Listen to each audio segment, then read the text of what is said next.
it's a bit of a genre bender in that Malignant really touches on lots of little things that I love from the entire spectrum of the horror genre, and so there's a bit of mystery, there's a bit of like creature feature monster aspect to it. There's a serial killer aspect to it, and so it has like a combination of lots of things that I love, and I felt like this would probably be the movie that I touch on all these different aspects, and I'm probably not going to get the chance to do something as bold as this. So I'm just going to go all out and give it everything I've got. So I had worked with Annabelle Wallace on the first Annabelle movie, and I just remembered how delightful she was, and how amazing as a human being she is, right? And so I just wanted to kind of find a project to work with her again down the line.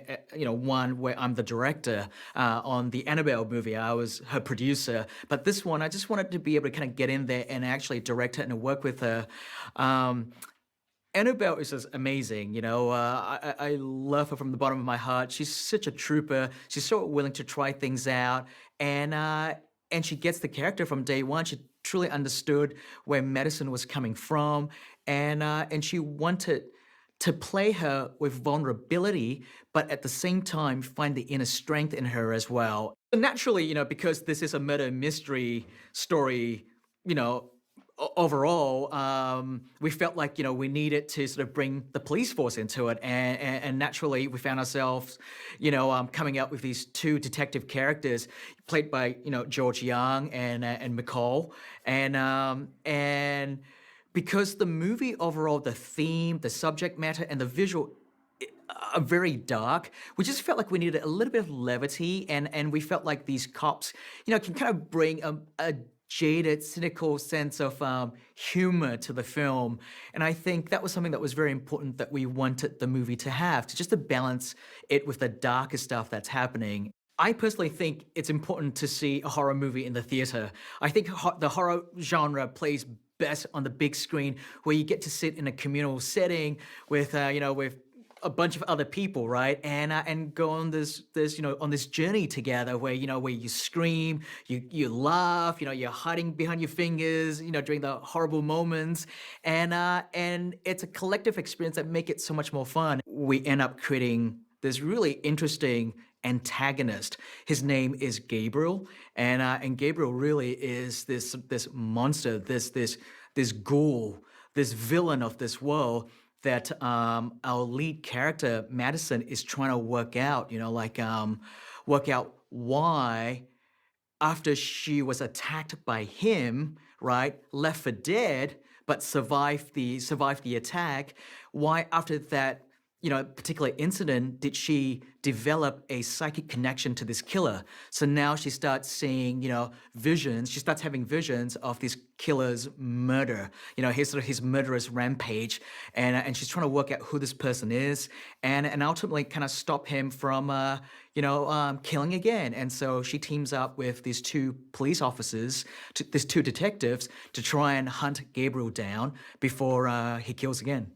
The way I've depicted the psychic vision that she sees, it kind of hits her from out of the blue. So, she's going about doing her everyday sort of chores at home, dealing with stuff, like she could be doing her laundry, so, cleaning the kitchen or whatever. And then suddenly she'll be frozen, she'll be locked in place, and then her world will literally melt away.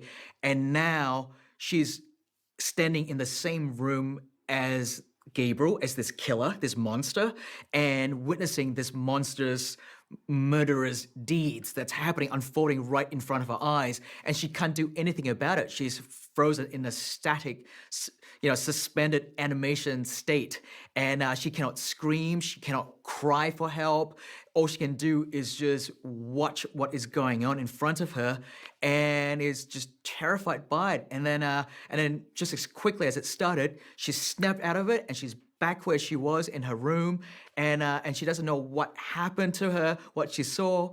But then as the movie sort of progresses, she starts to find out that these strange, waking nightmares that she's been having are actually things that happen for real somewhere else around town, and she basically has a front row seat to this killer's action. There was a part of me that just wanted to go back, hark back to my old school style of filmmaking, which was trying to do as much of it in camera as I can. So you do use a lot of practical makeup effects, do a lot of in camera stunts, and so that's a kind of filmmaking that I love, and I obviously I miss it, and haven't done that in a while, and so with this movie, it really was an excuse to just find a project that really let me go back and just kind of go crazy with the practical effects, to really have fun with like all the blood and gore and